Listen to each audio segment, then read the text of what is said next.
Parole si vous en avez dit. Je vais commencer à enregistrer à partir de maintenant et je vous souhaite à tout le monde la bienvenue à notre premier webinaire de notre série de webinaires Escalade. Aujourd'hui, on parle de promotion à l'interne, on parle de rendement en entreprise, rendement de nos employés après une promotion.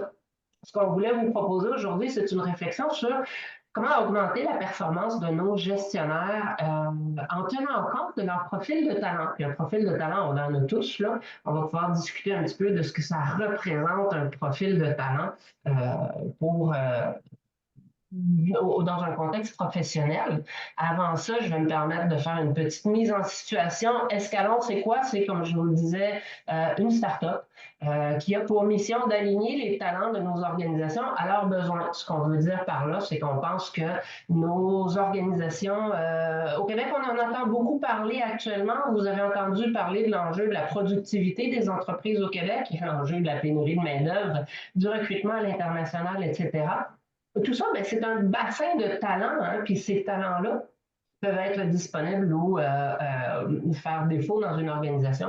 Nous, ce qu'on pense, c'est qu'une organisation, pour qu'elle soit aussi performante que possible, doit faire l'effort d'aligner ses talents de la meilleure manière possible à ses besoins. Ça sonne facile, mais ce qu'on propose chez Escalon, c'est que c'est une démarche qui se fait en commençant par des outils de gouvernance en descendant vers les profils de talent, ce dont on va parler ce midi, tenant compte de la marque employeur. Escalon veut outiller les gestionnaires en leur donnant les meilleurs outils possibles pour arriver à ce meilleur alignement-là possible en solution SaaS. Donc, Escalon est un software as a service, une plateforme en ligne en bon français, qui nous permet d'aligner nos talents à nos besoins dans nos organisations. Vous l'avez remarqué à ma voix, on ne part pas une série de webinaires au mois de mars au Québec sans avoir un bon rhume lors de notre première rencontre. C'est écrit dans le ciel que ça arriverait. Je vous remercie pour votre patience et votre tolérance envers ma voix un petit peu enrouée, mon nez comment on appelle ça? Congestionné. Merci de votre patience. Mais je pense qu'on va avoir un beau dîner ensemble. Je suis Catherine Frenette. Si vous ne me connaissez pas, je suis titulaire d'un MBA en management de l'Université de Sherbrooke. Je suis experte en développement des talents et des organisations. Le développement des organisations, le DO, englobe des enjeux qui touchent les ressources humaines, qui touchent le recrutement et on appelle ça les pipelines de talents, hein, les promotions à l'interne des organisations. La gestion du changement aussi. Je suis aussi chargée de cours à l'Université de Sherbrooke et à l'Université Laval en management et en développement organisationnel, notamment encore une fois gestion du changement.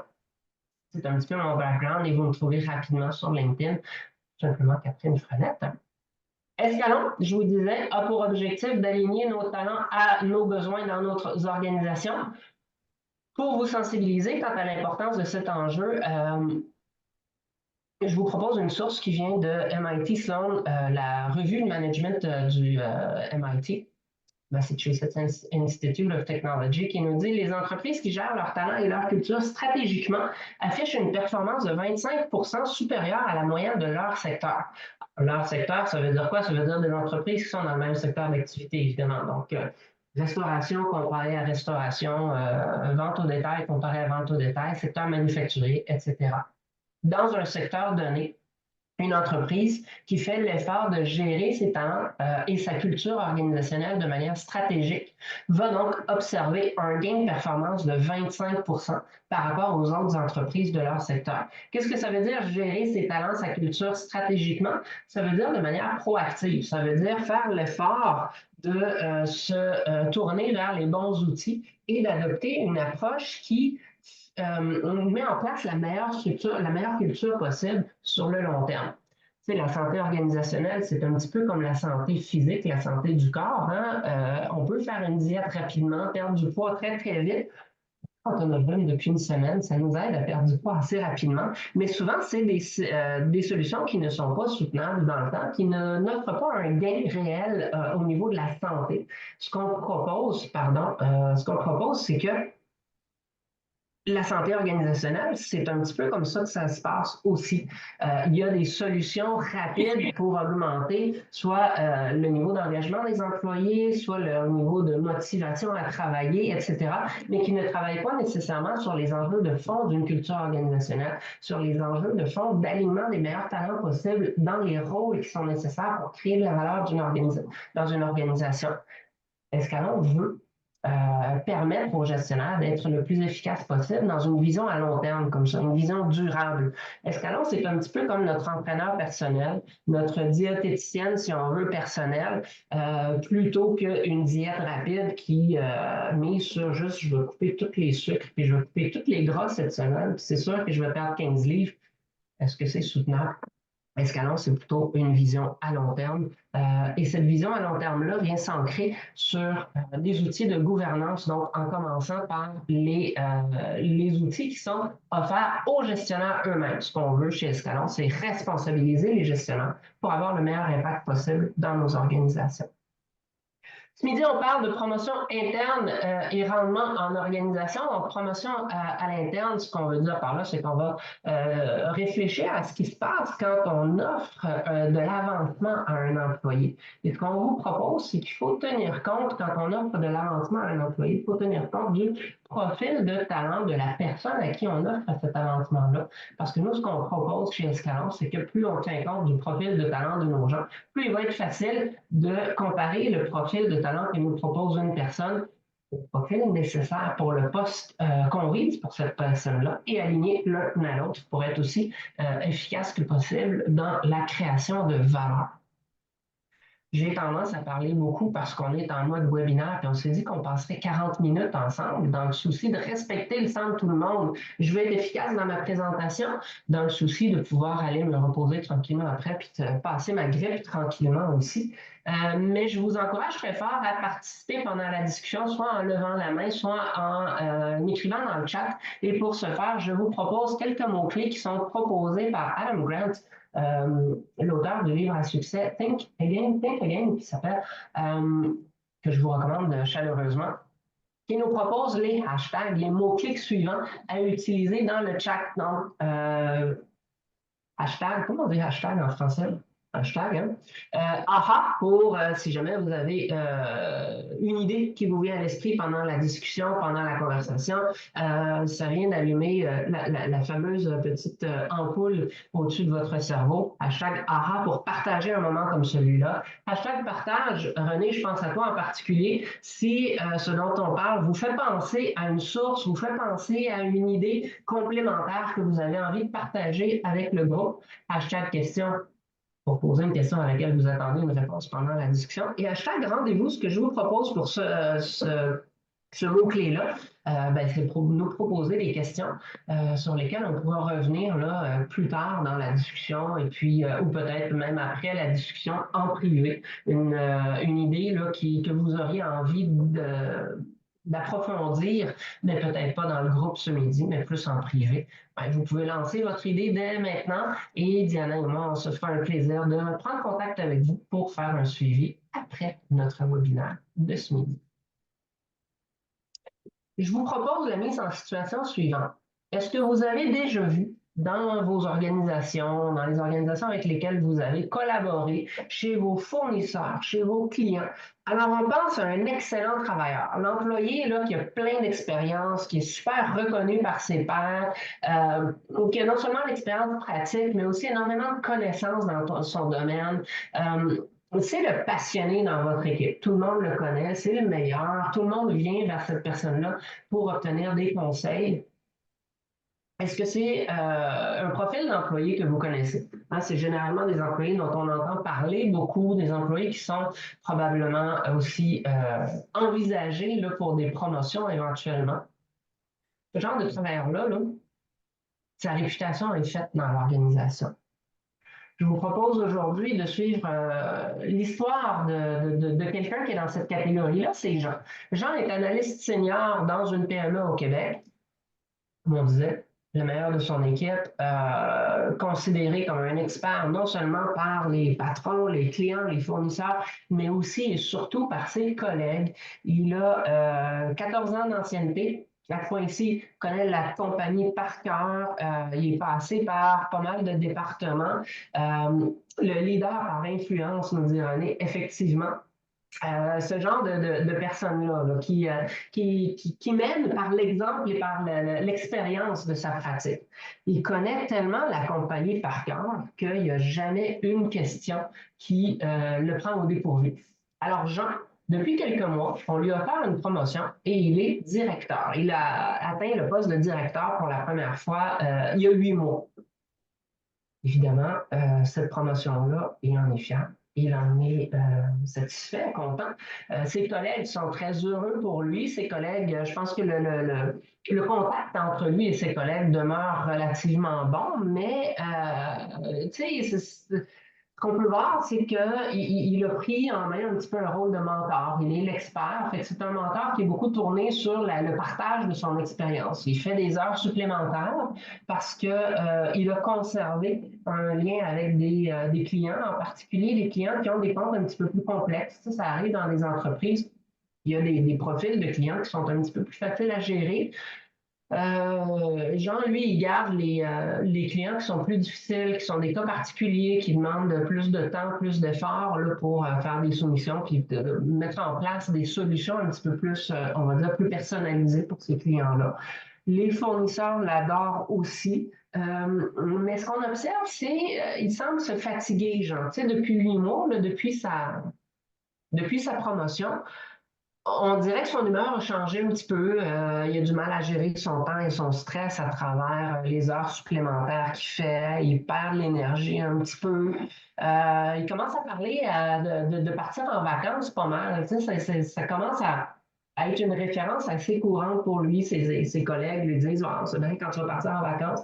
Parce qu'il en parle beaucoup. Tu sais, ça fait 8 mois qu'il est dans son poste de directeur, mais on commence à se poser la question est-ce qu'il était vraiment prêt pour ce rôle-là? Ce qu'on peut observer plus concrètement, c'est difficulté à déléguer au sein de son équipe, notamment au niveau des clients complexes. Il a tendance à, comme il est l'expert, comme il est le meilleur dans son équipe, tendance à dire, ben, je vais m'occuper des dossiers plutôt que de déléguer aux analystes dans son équipe. Les tâches administratives, il commence à accuser un certain retard dans ces tâches-là, tendance à les oublier un petit peu, à moins dédier le temps qu'il faut dans la semaine, notamment, il manque des fois des réunions au niveau de son équipe. Ni par se poser la question, est-ce que Jean était vraiment prêt pour cette promotion-là à titre de directeur? Pourtant, c'était le meilleur dans son équipe, hein, je vous le répète, c'était un analyste absolument modèle. Notre expert in-house, il n'y avait personne de mieux placé que lui pour le rôle de directeur. Et on finit par se poser la question s'il était néanmoins la meilleure personne. On va le mettre sous la loupe un petit peu, puis on va se poser la question, comment est-ce que Jean s'est trouvé dans cette situation-là?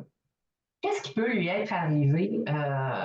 C'est quoi son expérience? C'est quoi ses études? Qu'est-ce qui l'a amené là, à se sentir un petit peu dépassé à travers les nouvelles tâches qu'il a? S'il était le meilleur.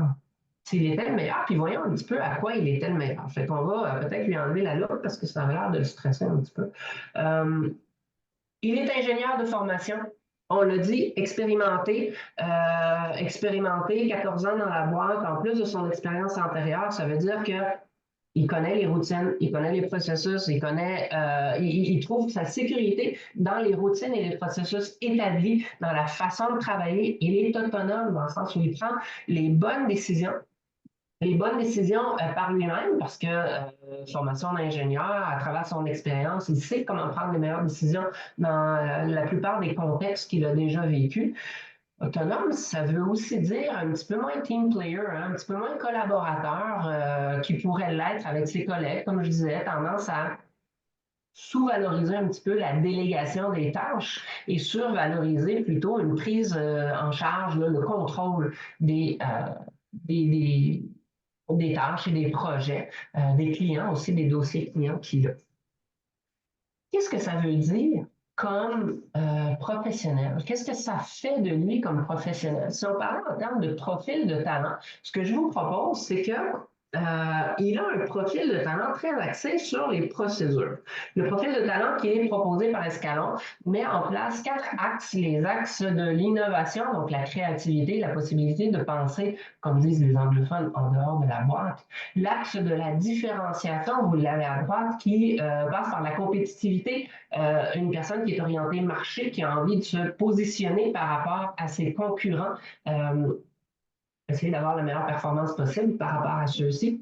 Le profil travail en équipe, collaboration, donc justement la délégation, mais aussi une communication efficace, puis adopter une attitude de mentor envers ses collègues, et un profil procédure qui est plutôt axé sur le contrôle des processus, le contrôle des résultats, l'amélioration continue.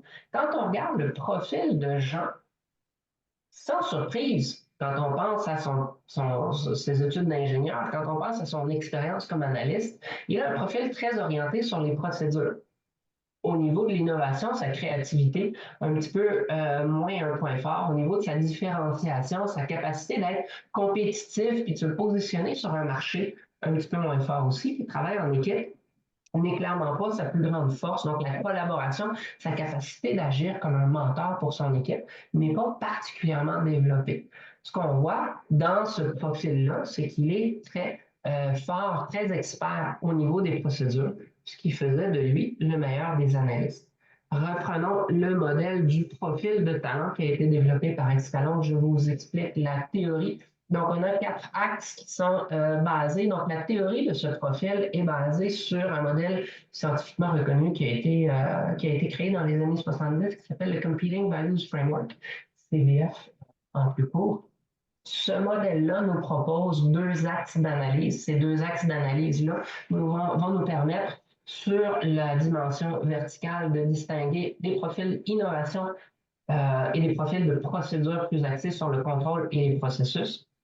Sur l'axe horizontal, on va distinguer des profils travail en équipe et des profils plutôt différenciation, où on essaie de valoriser plus notre individualité et notre performance personnelle.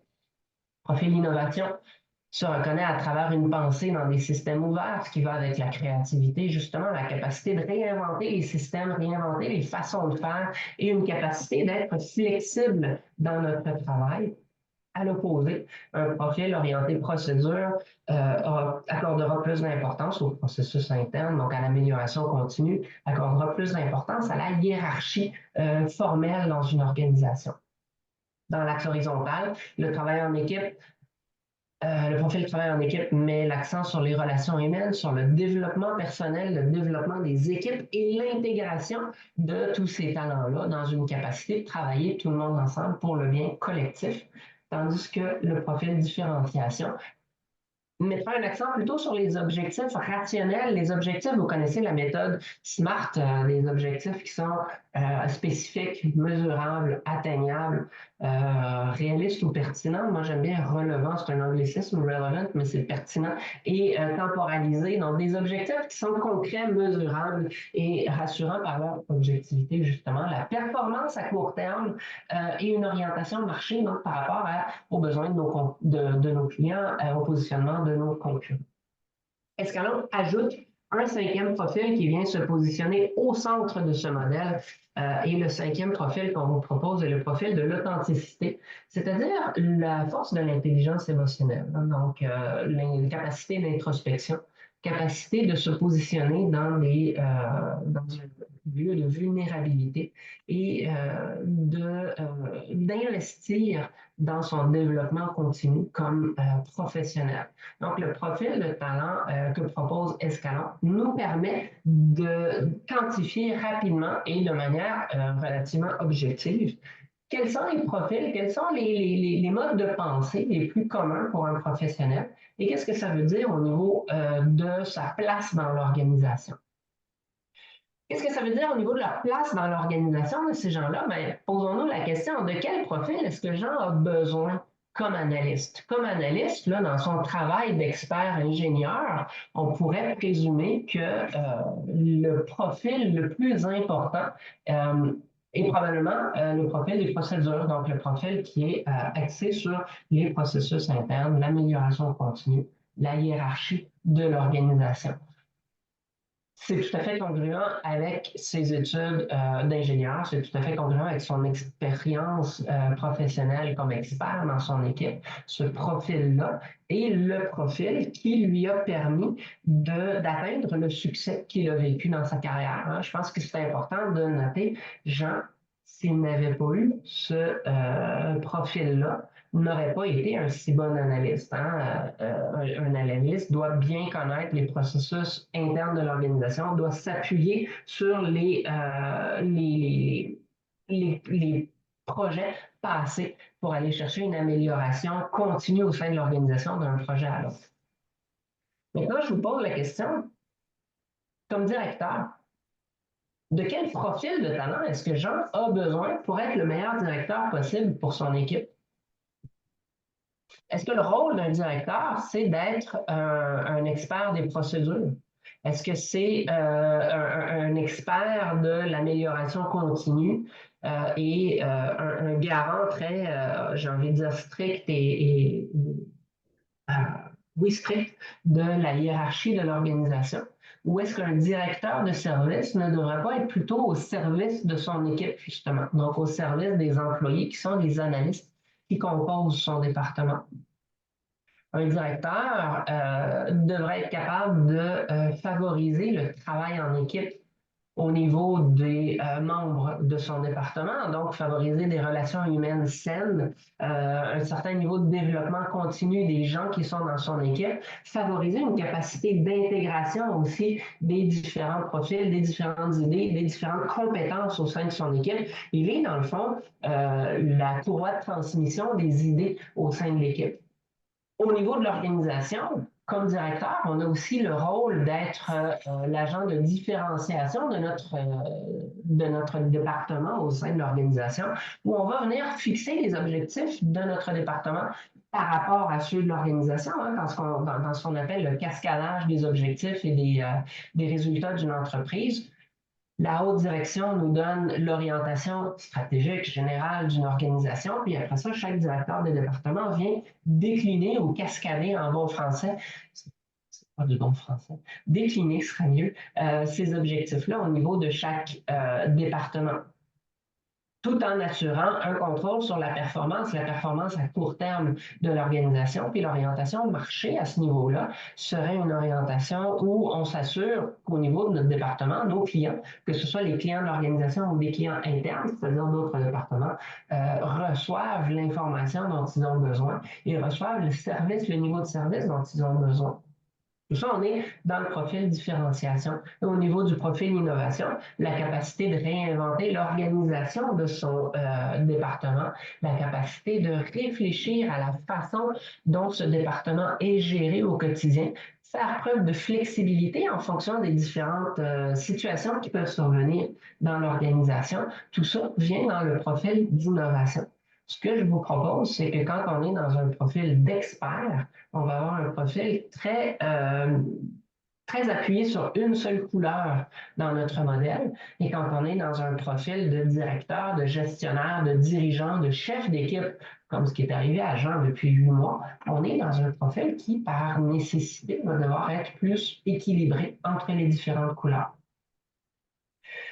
Est-ce que Jean a fait ce travail? Est-ce qu'on a offert à Jean la possibilité de développer ces différentes aptitudes humaines-là, ces différentes habiletés-là?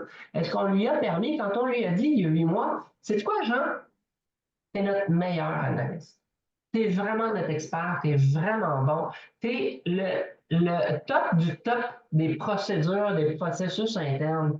Jean, on a tellement confiance en tes compétences techniques qu'on veut t'offrir le poste de directeur. Et du coup, est-ce qu'on a continué avec le discours suivant?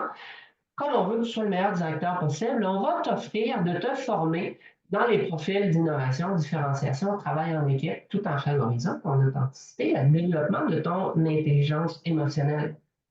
Plus souvent qu'autrement, on oublie de former nos nouveaux gestionnaires en fonction des différentes exigences de leur nouveau poste. C'est ce qui est arrivé à Jean. On doit maintenant reconnaître les limites de Jean. Jean, est-ce qu'il est un leader? Est-ce qu'il est un bon gestionnaire? Qu'est-ce qu'il préfère dans ses tâches? Si on lui demandait, le Jean, après 8 mois d'expérience comme gestionnaire, comme directeur de ton service, est-ce que tu préfères t'occuper des dossiers clients les plus complexes, les plus challengeants, les plus grands défis en matière de dossiers clients, ou est-ce que tu préfères les tâches de gestion, les tâches administratives? Est-ce que tu préfères gérer ton équipe? Qu'est-ce que tu choisirais, Jean? Probablement, Jean, il risque de choisir les clients complexes. C'est ce dans quoi il est bon, c'est ce qu'il connaît le mieux, c'est ce qu'il n'a pas envie d'abandonner. Jean doit maintenant être sensibilisé au fait que son rôle a changé fondamentalement. Il doit être sensibilisé au fait que les tâches de gestion font désormais partie de son quotidien et c'est une responsabilité à laquelle il doit faire face comme gestionnaire, comme directeur de son service. Facile à dire, Jean, à partir de maintenant, tu dois te mobiliser et choisir, dans le fond, les tâches de gestion, même quand tu as envie de travailler sur les dossiers clients les plus complexes, les plus fun, quand tu as envie d'être un bon expert, comme tu l'as toujours été. En fait, non, il va falloir que tu te fasses violence, dans le fond, et que tu choisisses de développer tes aptitudes dans les tâches de gestion. Facile à dire. Comment est-ce qu'on accompagne Jean? Si on faisait un plan d'action, à quoi ça pourrait ressembler le plan d'action qu'on pourrait proposer à Jean? Comment est-ce qu'on accompagne Jean? Ce que je vous propose, c'est que grâce à la méthode Escalon, on pourrait éviter la situation dans laquelle se trouve Jean en évaluant son profil avant sa promotion. Donc, si on avait évalué le profil de talent de Jean avant sa promotion, on se serait rendu compte il avait un profil très développé du côté rouge au niveau des processus, au niveau de l'amélioration continue. On aurait découvert que ces autres profils de talent sont un petit peu moins développés, ce qui est normal parce qu'on a toujours nos forces et nos faiblesses ou nos opportunités d'amélioration. Et surtout, on a toujours eu l'opportunité dans notre carrière de développer ces forces-là au quotidien, de profiter, dans le fond, de nos forces pour faire avancer notre carrière. Jean, il a misé sur ses capacités dans le profil des processus, le profil rouge. Et ce profil-là, il faut le reconnaître d'emblée. Maintenant, on va aller mesurer le profil nécessaire pour le poste qu'on lui propose. Le poste de directeur dans cette équipe-là. Est-ce que c'est un profil tout aussi rouge ou est-ce que c'est un profil peut-être plus jaune, axé sur la collaboration au niveau du travail en équipe dans le département? Est-ce que c'est un profil plus bleu, axé sur comment bien concurrencer au niveau de son département dans l'organisation? Est-ce qu'on lui demande de faire preuve d'innovation? Quand on regarde là, sur le marché, si vous ne l'avez pas fait depuis un bout de temps, nous autres, on l'a fait beaucoup dans nos recherches dans les dernières semaines. On a regardé des offres d'emploi. Et puis, on regarde les profils qui sont demandés. Puis, ce qu'on se rend compte, c'est que très souvent, on demande aux gens d'être des experts en innovation, d'être des experts en travail en équipe et en collaboration, d'être des experts en capacité de se fixer des objectifs qui vont être concurrentiels pour faire avancer l'organisation, tout en étant des experts aussi au niveau des processus et de l'amélioration continue. Dans la vraie vie, on demande des choses qui ne vont pas nécessairement ensemble, des choses qui sont certes complémentaires, mais qu'il est difficile de développer consciemment dans une carrière. Donc, on va se poser la question, le profil qu'on demande à Jean, là, le profil du poste de directeur qu'on lui propose, de quelle couleur est-ce qu'on dirait qu'est ce profil? Il n'y a pas de réponse claire et simple dans ce cas-ci. Évidemment, il faudrait regarder quelles sont les priorités de l'organisation. Qu'est-ce qu'on attend de Jean dans ce rôle-là? Est-ce qu'on attend de lui qu'il améliore la collaboration et le travail en équipe au sein de l'organisation? Auquel cas, on favorise un profil plus jaune. Est-ce qu'on demande de lui qu'il insuffle un nouveau vent de fraîcheur en matière d'innovation dans son organisation? Auquel cas, on pense à un profil vert, etc. Et une fois qu'on a identifié le profil de Jean, le profil du poste, bien, quand on parle d'aligner les talents au poste dans l'organisation, c'est de réfléchir à comment est-ce qu'on aligne les talents de gens qui sont très rouges à son nouveau poste qui est peut-être un petit peu moins rouge. Est-ce qu'on va lui offrir de la formation? Est-ce qu'on va lui offrir du mentorat? Est-ce que quelqu'un dans l'organisation, probablement un supérieur à lui ou un collègue directeur ou directrice, qui pourrait agir à titre de mentor et lui montrer à Jean comment accueillir son nouveau rôle de gestionnaire, comment s'habituer aux tâches administratives et y voir de la valeur au sein de l'organisation. Sa preuve de leadership pour Jean va commencer par vouloir reconnaître ses limites, démontrer aussi sa légitimité au sein de l'organisation comme directeur. Il a une légitimité d'expert. Est-ce qu'il a une légitimité comme leader au sein de son équipe? Par contre, c'est moins acquis. Sa légitimité comme expert fait de lui le meilleur au niveau des contrats, des dossiers clients les plus complexes.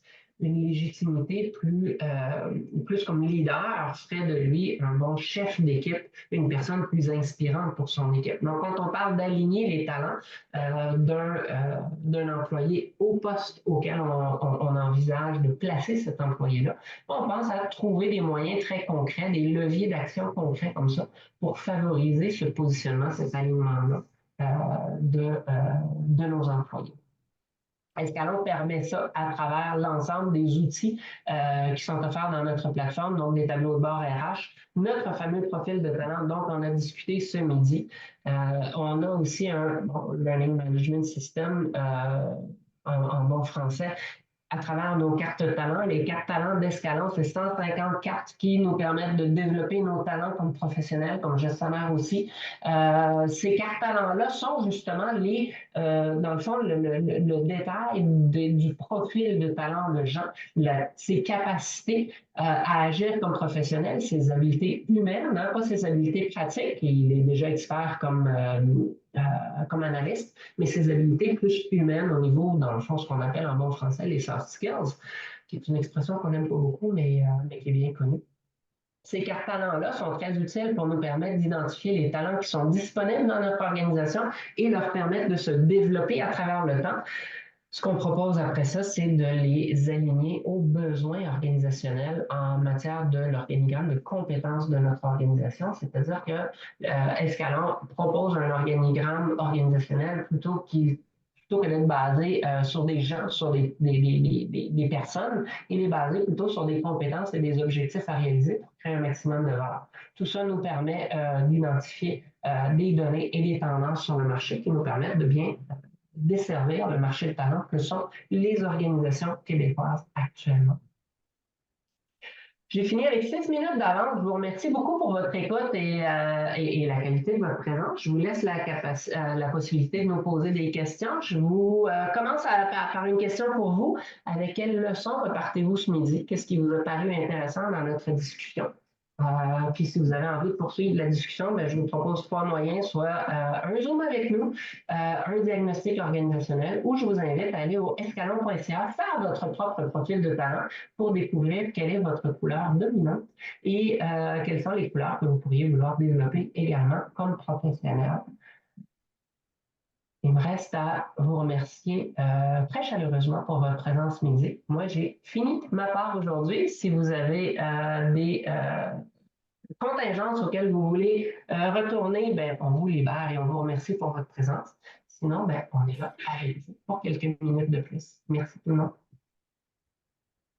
Je pourrais faire mon partage ici.